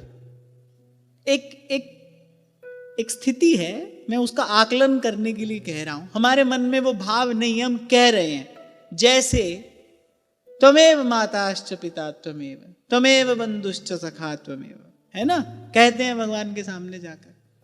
मन में ये तो सब है नहीं, मन में है नहीं, कह रहे हैं। उस समय भूल जाते हैं ना कि वो जो सामने बैठा है, अरे चींटी के पग नूपुर बाजे तो भी साहेब सुनता है, वो घटघटवासी है, वो अंतर्यामी है। प्रभु के स्वरूप का बोध हो जाए, कौन है, कैसे हैं, तो कुछ बात बने। जब प्रभु की प्रभुता का ज्ञान होता है ना, तब कहे बिना रहा नहीं जाता। जब प्रभु की प्रभुता का ज्ञान होता है, तब कहे बिना रहा नहीं जाता। तुलसी कहूं न राम से, साहेब सील निधान। ऐसा प्रभु का स्वभाव और स्वरूप कैसा। श्री काक भुसुंडी जी कह रहे हैं गरुड़ जी से, जब चाहे मच्छर को ब्रह्मा बना दे और ब्रह्मा को मच्छर बनने लायक भी नहीं छोड़े, ऐसा कर सकते हैं वो। कर्तुम अकर्तुम अन्यथा कर्तुम। तो सबसे पहले तो भक्त की ओट हो, फिर ऐसा भाव हो। कभी कभी देखने में आता है कि ये जो दैन्य है ना, क्योंकि इसकी बहुत महिमा है और भक्ति मार्ग के आचार्यों ने तो बहुत विस्तार से इस भाव का वर्णन किया है, तो कभी कभी बस ऐसे हम दैन्य ओढ़ लेते हैं। एक ओढ़ा हुआ दैन्य, जैसे हमारा वस्त्र हम ओढ़ लेते हैं ना, जब तक मन किया तब तक पहना, फिर उतार कर धर दिया, ऐसे हम दैन्य भी ओढ़ लेते हैं। भगवान के सामने गए, कि ज्यादा बड़े शिष्ट हैं हम, तो किसी संत के सामने गए तो दैन्य ओढ़ लिया, फिर जब व्यवहार में उतरे तो बाप रे बाप, तच्छिन केश गहंत मुष्टि हनि, सेवक जी महाराज कह रहे, फिर वो सब दिखाई पड़ता है। तो पता चल जाता है ये सब ओढ़ा हुआ दैन्य है। आपको वो बात मैं बता रहा था, बीच में रह गई, वो चर्चा बीच में रह गई, कि बड़ा विशाल भंडारा था, गोस्वामी जी निमंत्रित थे और बड़े आदर से उनको निमंत्रण दिया गया था, लेकिन जब पहुंचे तो बड़ी भीड़ थी। हम अपने ऊपर बात ले आए थे, बात रह गई थी। तो जहां सब साधुओं की पादुका धरी थी, वहीं गोस्वामी जी जाकर बैठ गए। किसी की दृष्टि पड़ी, अरे गोस्वामी जी विराजमान है। पूरी उस मंडली में एक बार तो जैसे हड़कंप मच गया, अरे गोस्वामी जी आए हैं और कहां बैठे हैं, जहां सब संतों की पादुका है वहीं पर गोस्वामी जी आकर बैठ गए। अरे वास्तविक दैन्य तो आहा, वो तो जीव को आनंद के सिंधु में डुबो देने वाला है। अगर जीव वस्तुतः दीन हो जाए, माने उसको अपने स्वरूप का ज्ञान हो जाए, अच्छा, और दीन दयालु से संबंध दीन होकर ही बन सकता है। पहली बात गोस्वामी जी यही कह रहे हैं, तू दयालु दीन हूं। मैं दयालु की दया का अधिकारी इसीलिए तो हूं कि दीन हूं। दीन ना हो तो फिर दया का अधिकारी नहीं है। तू दयालु दीन हूं, तू दानी हो भिखारी हो, प्रसिद्ध पात की, तू पाप पुंज हारी, तू दयालु दीन। ये दैन नहीं तो है। गोस्वामी जी घोषणा कर रहे हैं, घोषणा पूर्वक ये बात कह रहे हैं, हो प्रसिद्ध पातकी तू पाप पुंजहारी,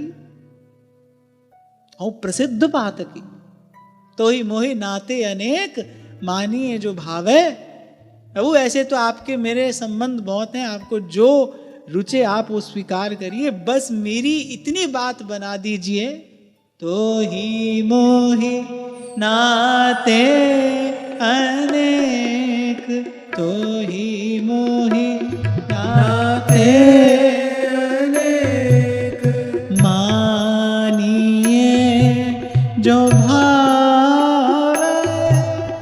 मानिए जो भावे, जो त्यो तुलसी कृपालु, जो त्यो तुलसी कृपालु, जो त्यो तुलसी कृपालु, जो त्यो तुलसी कृपालु, चरण शरण आवे, तू दयालु दीन हो, तू दानी हो भिखारी, तू दयालु दीन हो, तू दानी हो भिखारी, हो प्रसिद्ध पात की तू पाप पुंज हारी, तू दयालु दीन हो, तू दयालु दीन हो, तू दयालु दीन हो। अरे उनसे जाकर कहोगे मैं पापी हूं, मैं पतित हूं, तभी तो पतित पावन पवित्र करेंगे। हम मानने को ही तैयार नहीं है। वो लगता है हमसे बड़ा पुण्यात्मा कौन होगा। अरे कितनी सेवा हमने की है, किस किस की सेवा हमने की है। मैं कहता हूं एक बार स्वयं को अकेला खड़ा करके देखो, क्या कर सकते हो। सेवा भी जो करते हो, सेवा का साधन कहीं से कोई उपलब्ध कराता है ना। क्या कर सकता है जीव अकेला, क्या। अरे किसी को भोजन भी करा रहे हो तो सामग्री प्रकृति ने प्रदान की है ना, दिया है ना किसी ने कुछ।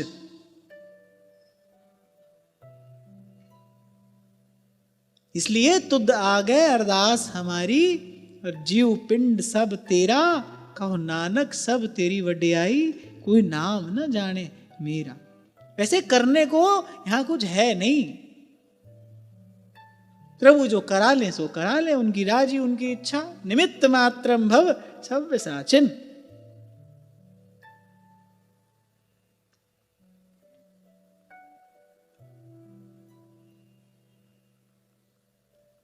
तो ये दैन्य हो, हां, पर ये ओढ़ा हुआ दैन्य ना हो। ये ओढ़ा हुआ दैन्य ना हो कि कहीं पर दीन हो गए, कहीं पर महाराज बनकर बैठे। ऐसा ओढ़ा हुआ दैन्य ना हो। दीन तो दीन है।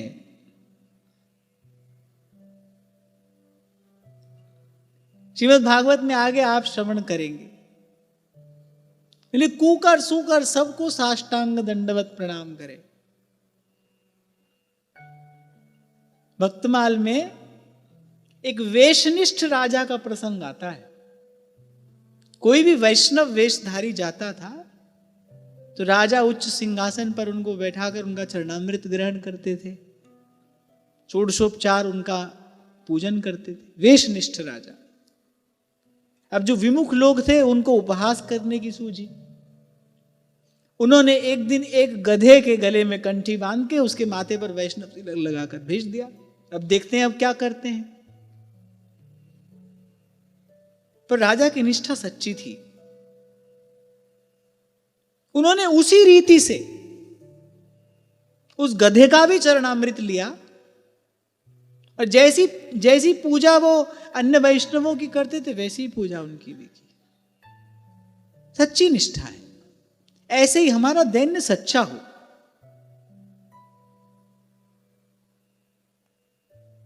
कहते रहते हैं लोग, अरे महाराज हम तो कुछ भी नहीं है, हम क्या हैं, सब प्रभु की कृपा है, और भीतर बड़ा बवाल भरा रहता है, मौका पाते ही फट पड़ता है वो।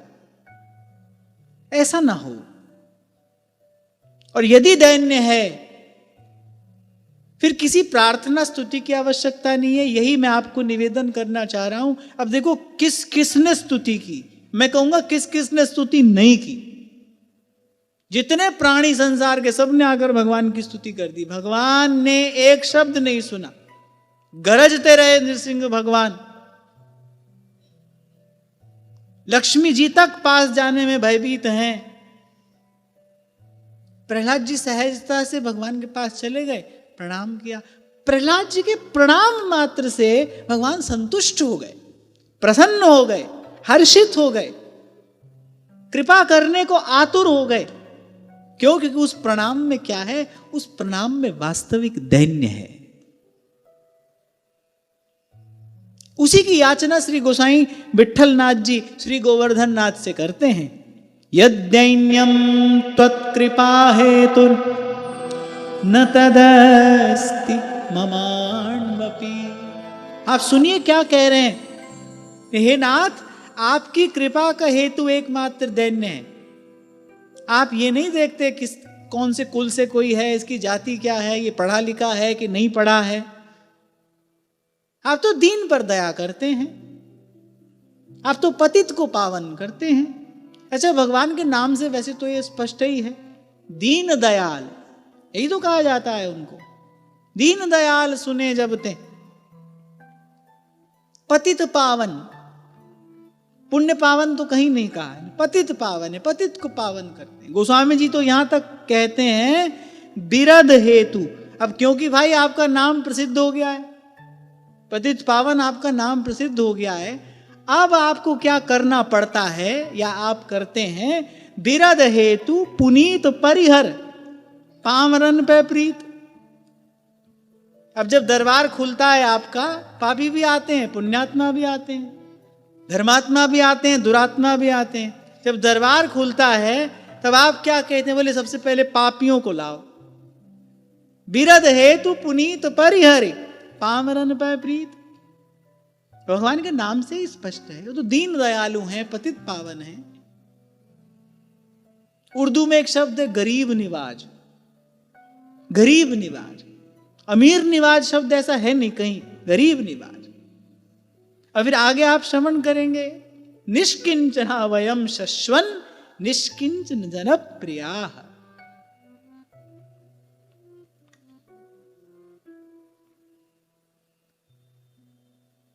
केवल दैन्य से भगवान प्रसन्न हो गए। स्तुति तो प्रहलाद जी बाद में करेंगे। भगवान का वरद हस्त मस्तक पर आ गया, श्री चरण रज श्री प्रहलाद जी को प्राप्त हो गई। भगवान ने कृपा भरी दृष्टि से प्रहलाद जी को देख लिया, सब कुछ प्रहलाद जी को प्राप्त हो गया। अब प्रहलाद जी, अब क्योंकि वो जो प्रसाद प्राप्त हुआ है, प्रसाद वितरित किया जाता है ना, अब प्रहलाद जी प्रसाद बांटने को आतुर है। तो प्रहलाद जी की जो स्तुति है वस्तुतः वो प्रसाद वितरण है। आप श्रवण करेंगे श्रीमद् भागवत में जितनी स्तुतियां हैं उसमें सुंदरतम स्तुति में से ये एक प्रहलाद जी द्वारा कृत भगवान की स्तुति है। इतनी सुंदर स्तुति प्रहलाद जी ने की है कि प्रसाद वितरण है, इसमें कोई स्वार्थ नहीं है कि प्रभु आपने मुझ पर ये कृपा की, आपने मेरी रक्षा की, इसलिए आपकी स्तुति करता हूं। ना ना, उनके दैन्य से ही भगवान प्रसन्न हो गए। यहां हमको ये बड़ी महत्वपूर्ण बात प्राप्त हो रही है, भगवान को प्रसन्न करने के लिए किसी साधन विशेष की आवश्यकता नहीं है। ये वास्तविक दैन्य हमको प्राप्त हो जाए। श्री गोसाई विट्ठल नाथ जी यही कह रहे हैं, आपकी कृपा का हेतु एकमात्र दैन्य है। और अपने लिए क्या कह रहे हैं? और न तदस्मि ममाण्वपि, और कह रहे प्रभु मुझ में वो दैन्य अणु मात्र भी नहीं है। ताम कृपाम कुरु राधेश यथा तद्दैन्यमाप्नुया, उस पर कृपा करिए, उस पर कृपा करिए, मैं इस दैन्य प्रसाद को प्राप्त करूं, ये दैन्य मुझे प्रदान करिए। ये जो सूक्ष्म अहम है ये छूटता नहीं, ये जाता नहीं, मिटाए मिटता नहीं, इससे पिंड छूटता नहीं, आप कृपा करिए माधो यह प्रसाद अब पाऊं।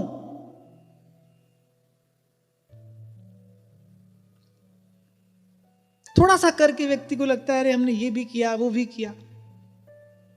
अरे एक बार उस महामहिम की सत्ता का अनुभव हो तो आप देखिए हम क्या हैं, क्या किया गया है हमारे द्वारा, क्या कर लिया हमने, क्या, कुछ भी नहीं। तभी मैंने कहा करना धरना ये सब भ्रम है भाई, कुछ नहीं है, कुछ नहीं। सब करके भी कोई क्या कर लेगा, मैं कहता हूं सब करके भी क्या कर लेगा कोई। हां पर ये बात अनुभव में कब आती है, ये भगवान की कृपा से, जब भगवान के उस परम अस्तित्व का कुछ कुछ प्रकाश होता है भीतर। अर्जुन बहुत किंतु परंतु करते रहे, लेकिन जब भगवान ने विराट स्वरूप दिखाया तब अर्जुन कंपित गात हो गए। तब लगा अरे आप ये हैं, आप ऐसे हैं, ऐसी आपकी प्रभुता है, मैं तो क्या समझ रहा था आपको। कभी आपकी बात सुनता था, कभी अनसुनी कर देता था, कभी मानता था, कभी नहीं मानता था, कभी आपसे अपनी मनवाता था। फिर जब ठाकुर जी ने दिखाया अपना वो वास्तविक स्वरूप, तब अर्जुन को लगा नहीं नहीं ये तो भूल हो रही थी मुझसे। आप प्रभु हैं, आप परम हैं, आप ही सत्य सनातन हैं, आप ही ईश्वर हैं। भगवान हंसे, भगवान ने कहा तू कह रहा है मैं इनको मारूंगा नहीं, ये तो मरे ही है, तुझे तो मेरे कार्य में एक निमित्त मात्र बनना है, तो मरे ही हैं, सब पहले से मरे हैं। एक बड़ा महत्वपूर्ण श्लोक एकादश स्कंद में भगवान कहते हैं, मुझे बड़ा प्रिय है, मैं कई बार उसका गान करता हूं, कि यथा यथात्मा परिमृज्यते सौ मत्पुण्य गाथा श्रवणाभिधानैः तथा तथा पश्यति तत्व सूक्ष्मम चक्षुर्यथैवांजन संप्रयुक्तम। कथा सुनते सुनते क्या होता है, ये बुद्धि की जड़ता नष्ट होती है, वो जो सूक्ष्म वस्तु है उसका अनुभव होता है, और जैसे ही उसका अनुभव होता है अपना अहम विसर्जित हो जाता है, विसर्जित हो जाता है। समुद्र के सामने जाकर खड़े होइए एक बार, जहां जल का कोई और छोर नहीं है, कोई आर पार नहीं पा सकता है जिसका, एक बार कहीं मौका मिले ना तो ऐसे अकेले समुद्र के पास जाकर खड़े हो जाना। देखो एक लहर आएगी और तुमको ले जाएगी, पता नहीं पड़ेगा कहां से आए थे और कहां चले गए। और जो वास्तविकता है वो तो इससे भी अनंत अनंत गुणा विशाल है। क्या है हम, कुछ भी तो नहीं। इस भाव को दृढ़ता पूर्वक धारण किया जाए, मेरे द्वारा जो हो रहा है उसमें केवल मात्र भगवत कृपा ही हेतु है। तभी आपसे बार बार कहता हूं भाई, सत्कर्म हो, सेवा हो, थोड़ा साधन सुमिरन है तो ठीक है भाई, प्रभु करा रहे हैं हमसे। सर्वम कुर्वन्ति भगवंतम न भजन्ति, जीव सब कर सकता है, भजन नहीं कर सकता। भगवान की कृपा है भाई, और बस इसी कृपा के भाव में अंजलि पर मस्तक किए विनय भक्ति के साथ, नमस्कार मेरा तुझे होवे जग के। श्री स्वामी शरणानंद जी महाराज तो बड़ी अद्भुत बात कहते थे, यद्यपि उनकी प्रत्येक बात विचित्र है, अद्भुत है। महाराज जी, पूज्य श्री पंडित जी महाराज के चरित्र में मैंने पढ़ा, श्री स्वामी जी महाराज के लिए कहा करते थे, बोले श्री शरणानंद जी महाराज अपने आप में 7वां दर्शन है। षड दर्शन तो हैं, पर बोले श्री शरणानंद जी महाराज अपने आप में 7वां दर्शन है। उनकी प्रत्येक बात विचित्र है। ऐसा लगता है कि जैसे कभी कभी कैसी प्रभु की कृपा होती है और प्रभु अपनी ज्ञान सत्ता को ऐसे प्रभु किस रूप में इस धराधाम पर भेज देते हैं, वो थोड़े क्षण के लिए आलोकित होती है, जैसे बिजली चमकती है ना आकाश में। कोई कवि हृदय होता है, वो घनघोर बादलों में बिजली चमकती देखता है एक क्षण के लिए और उस अनुभव को पन्ने पर उतार देता है, कविता लिख देता है। ऐसे ही कोई बड़भागी होता है, ऐसे संत, ऐसी विभूति कोई संसार में आती है, वो उसका संग सानिध्य पा लेता है, उसको उसकी कृपा से समझ लेता है और वो अपनी जीवन रूपी कविता लिख देता है और कृतार्थ हो जाता है। पर ये कुछ विलक्षण अनुभूतियां इस भारत भूमि पर अवतरित होती आई हैं। ऐसे उनकी प्रत्येक बात अद्भुत है। वो कहते थे, बोले इस संसार से पार जाना है तो बोले न दाएं देखो, न बाएं देखो, न ऊपर देखो, न नीचे देखो, क्या क्या करो, अरे बस सर झुकाकर निकल जाओ। यही इस संसार से पार चले जाने की बड़ी सीधी, सरल और सुगम युक्ति है। स्वयं आप भी वो प्रज्ञा चक्षु रहे, आप भी वो प्रज्ञा चक्षु रहे। भावुक होकर ये बात उन्होंने कही। मेरी नत शिर, अरे जो उनके क्रांतिकारी सूत्र नामक पुस्तक है ना, उसमें उन्होंने विनम्रता के विषय में ये बात कही। बोले हृदय में श्रद्धा धारण करके मैं निमित्त हूं, इस भाव को दृढ़ता पूर्वक धारण करके सिर झुकाकर निकल जाए। सेवक जी महाराज कह रहे ना, सूधो चले आपने धर्म। बहुत दाएं बाएं देखने की आवश्यकता नहीं है भाई।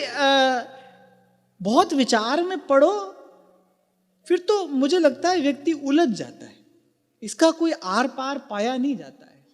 मैं तो सदा से कहता हूं, कितने प्रश्न ऐसे हैं जिनका उत्तर मानव की बुद्धि पा नहीं सकती।